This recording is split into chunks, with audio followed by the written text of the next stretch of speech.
Então, diz assim o texto: lançando sobre ele toda a vossa ansiedade, pois ele tem cuidado de vós.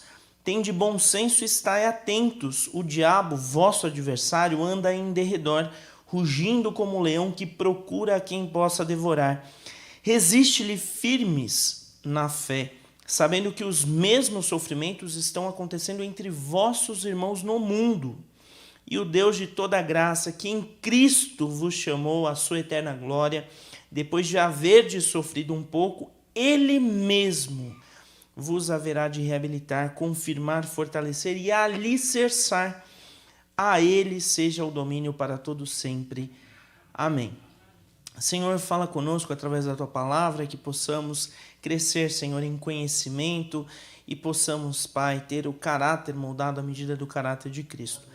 É assim que nós oramos, em nome de Jesus. Amém. Isso, eu ia pedir para voltar. Obrigado.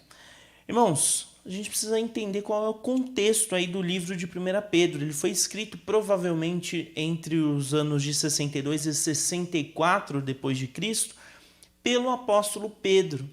E aí o objetivo de Pedro ao escrever a igreja do primeiro século era de encorajar aqueles irmãos.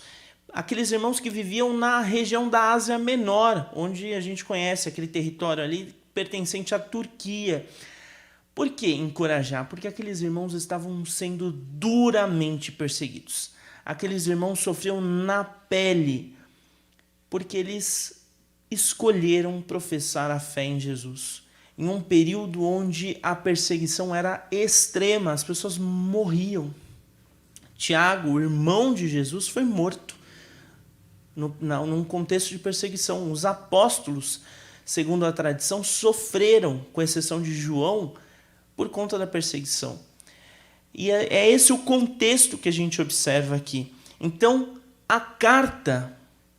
essa carta especificamente de 1 Pedro, é um lembrete para aquela igreja do primeiro século de que há uma esperança. E essa esperança é Cristo Jesus.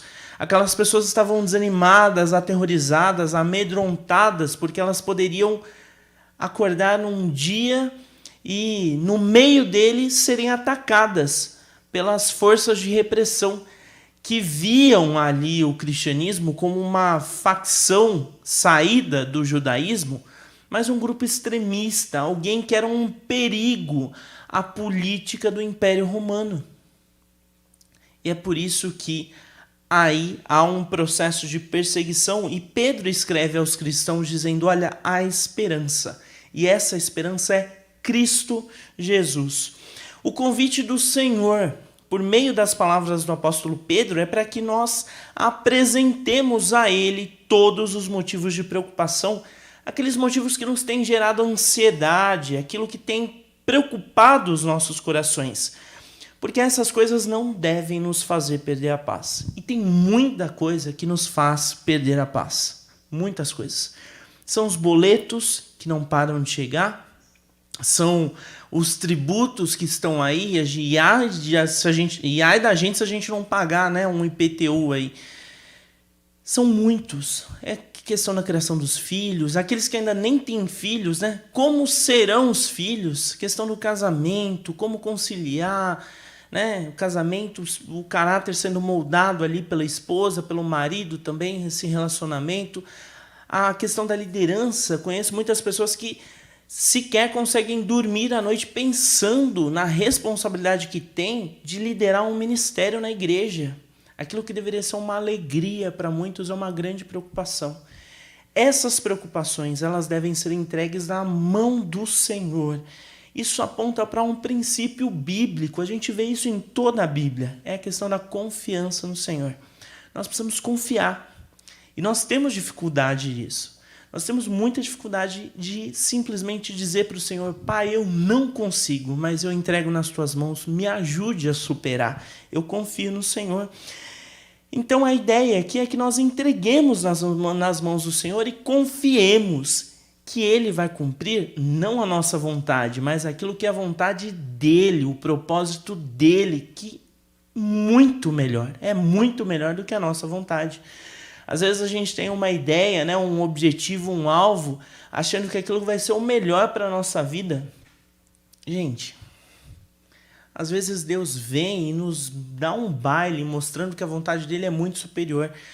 Quando eu era um simples adolescente, eu não vou falar o ano para não entregar muita idade, porque eu já estou ficando velho, mas o meu sonho era ser jornalista para trabalhar, olha só, hein? Olha a minha mentalidade de adolescente, para trabalhar no jornal O Estado de São Paulo. Eu queria trabalhar no Estadão. A minha vontade lá quando eu fui fazer jornalismo era para ser um jornalista do Estadão. Hoje o Estadão está quase falido, né? Hoje você vai ver aí, mal tem jornalista lá. Mas o Senhor me permitiu trabalhar em comunicação. Eu só trabalhei em comunicação a minha vida profissional inteira. Mas Deus abriu uma porta em 2019 para que eu trabalhasse ministerialmente. E isso preencheu o meu coração com uma alegria que eu nunca tive trabalhando em redação. E olha que eu trabalhei muito tempo em redação. Trabalhando com assessoria de imprensa, comunicação e tudo mais. E eu faço a comunicação aqui na igreja com muita alegria. Mas trabalhar ministerialmente, meus irmãos, é uma alegria inexplicável. Inexplicável. De você contar para as pessoas, olha, eu estou saindo de um emprego que eu tinha muito legal lá pelos idos de 2017 e para a Rádio Transmundial, né? O salário, né, destoando um pouco, mas eu fui com a plena alegria, eu contei para as pessoas falaram, é maluco, vai sair por esse salário. Fui.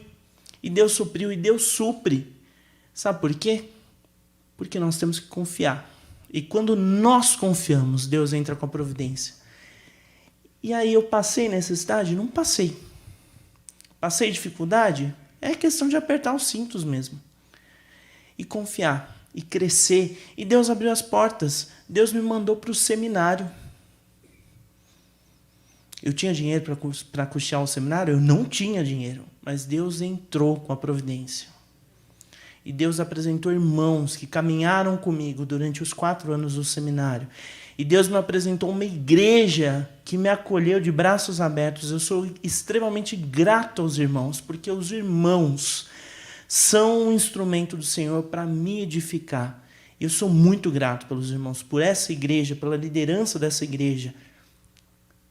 Isso é confiar no Senhor. É confiar que a vontade dele é boa, perfeita e agradável, e ele quer o melhor para os seus filhos. E essa mensagem de Pedro deve ter sido música para o ouvido daqueles crentes do primeiro século, porque eles estavam em meio a tantas e tantas dificuldades, riscos, dilemas. A mensagem era para que eles não se preocupassem com as dificuldades do seu tempo, mas que eles apresentassem os seus problemas ao Senhor e no Senhor confiassem.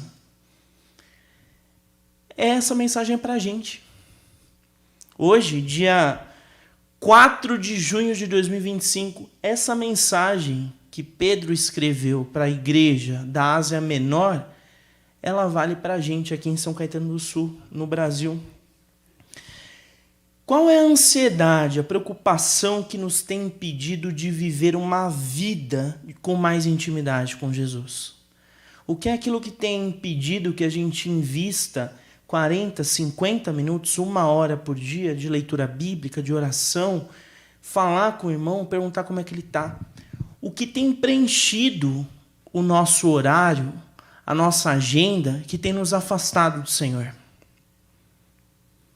Vamos lá para Mateus 13, a questão do tesouro escondido e da parábola da joia de grande valor.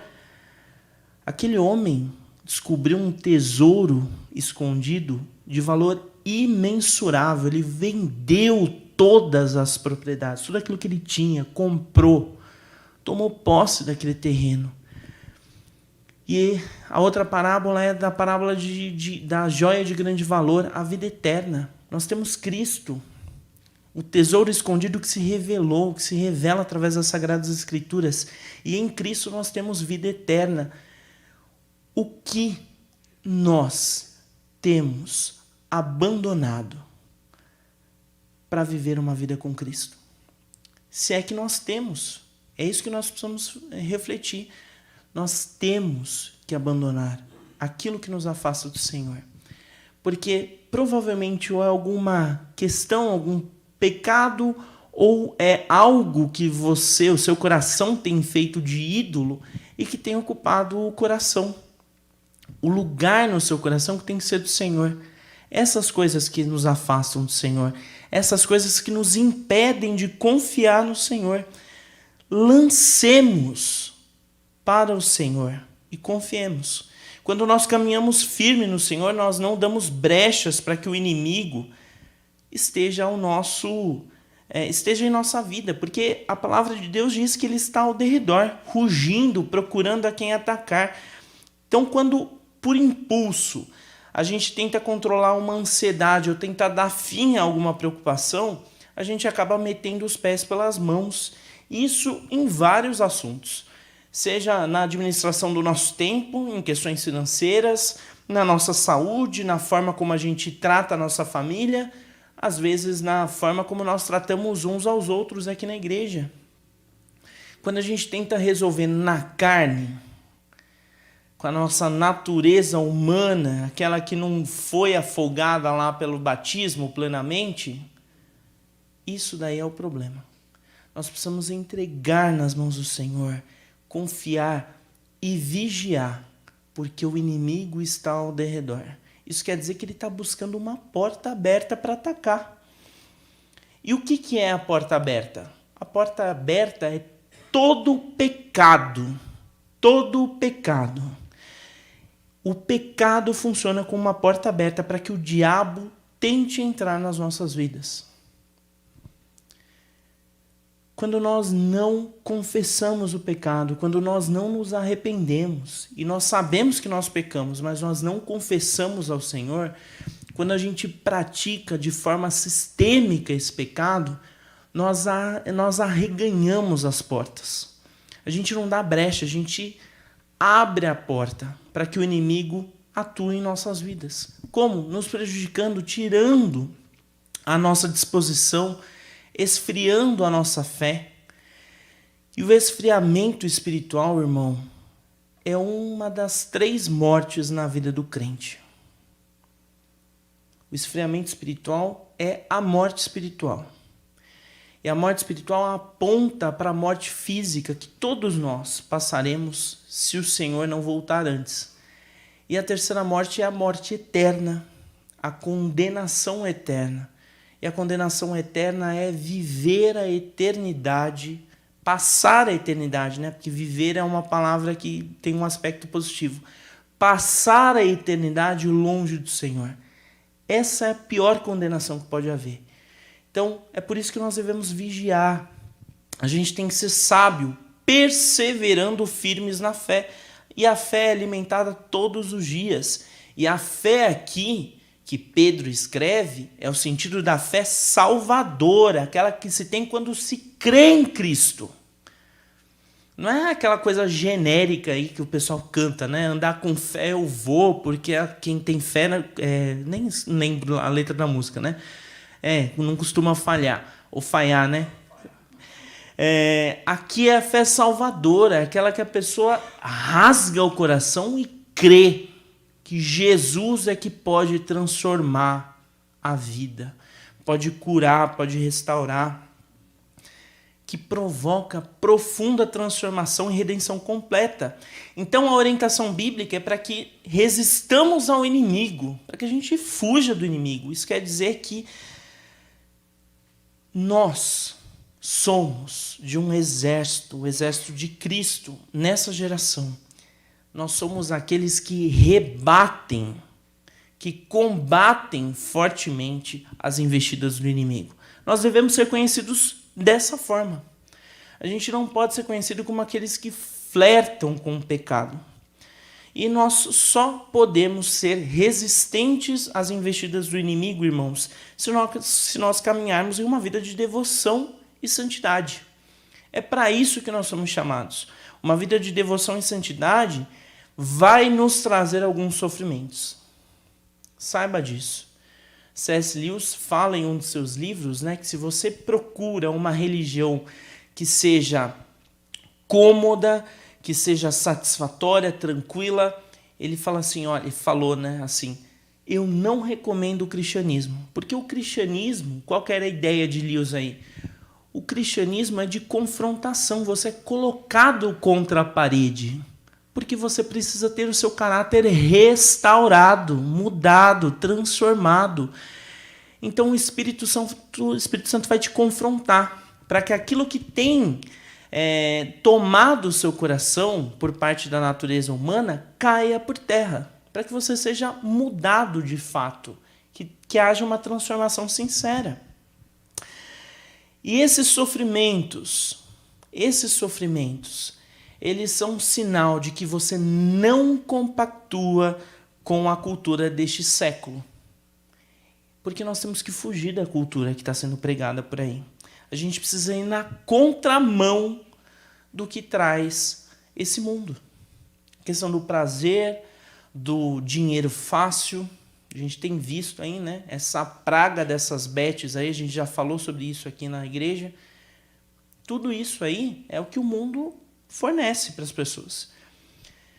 Só que quando a gente olha para o texto bíblico e a gente vê que a ideia é de sofrimento, a gente não deve entender esse texto como algo triste para nós. A gente não deve ver isso com abatimento. Porque Pedro vai dizer, olha, outros irmãos na fé passam também por dificuldades. O que isso evidencia, irmãos? Isso evidencia que Deus tem operado em corações de muita gente de diversas gerações em toda a parte do mundo. E essas pessoas são transformadas pelo poder do Evangelho. Deus está trabalhando em todos os lugares desse mundo. E por mais que a gente não veja isso, não veja os milagres, as transformações que estão acontecendo na África, elas estão acontecendo. Os muçulmanos lá no Oriente Médio, muitos estão sonhando com Jesus, estão tendo acesso ao plano da redenção em Cristo Jesus. Essas pessoas estão sendo alcançadas. Deus age. E por mais que a gente não veja com toda essa grandiosidade que muitas vezes o nosso coração espera, Deus está agindo. Essas pessoas sofrem, a gente vê, volta e meia a gente vê aí as notícias dos cristãos perseguidos, mas essas pessoas sofrem porque elas não negam a Cristo. Elas continuam professando a fé em Jesus e elas continuam sendo trabalhadas pelo Senhor. Não estamos sozinhos, irmãos. Por mais que às vezes as circunstâncias gritem isso e a gente tenha a impressão de que nós caminhamos sozinhos, nós não estamos sozinhos. O Senhor tem uma grande família e outras pessoas passam por dificuldades. Eu não sei qual é a sua dificuldade, mas ela tem sido uma ação do Senhor. Às vezes é difícil, talvez seja um luto, e muitos aqui já passaram por luto. É difícil, é muito difícil. Mas o Senhor, com bondade e consolo, tem trabalhado no seu coração. E Ele quer continuar trabalhando. Se é alguma dificuldade com filhos, o Senhor está pronto para atuar na sua vida. Confie nele, entregue nas mãos do Senhor. É uma dificuldade financeira? Irmãos, para Deus tudo é possível. A gente conhece histórias de pessoas que estavam falidas na sarjeta e Deus restaura. Deus restaura. Deus muda. Irmãos, nós precisamos confiar sempre, sempre. Mesmo em meio às dificuldades, a gente precisa crer que é Deus que controla todas as coisas. Não existe modo aleatório no reino de Deus. Não é igual você abrir um aplicativo de música, vai lá no modo aleatório e toca uma música que você nem imaginava que tocaria. Não existe isso. Deus não é surpreendido. Nós não cremos no que o pessoal espalha aí do teísmo aberto, né? Que Deus girou o mundo assim e agora está no modo aleatório. Não existe isso. A Bíblia nos aponta que o Senhor é guardador. Ele cuida, Ele controla, Ele é soberano, Ele é supremo. E Ele cuida das nossas vidas.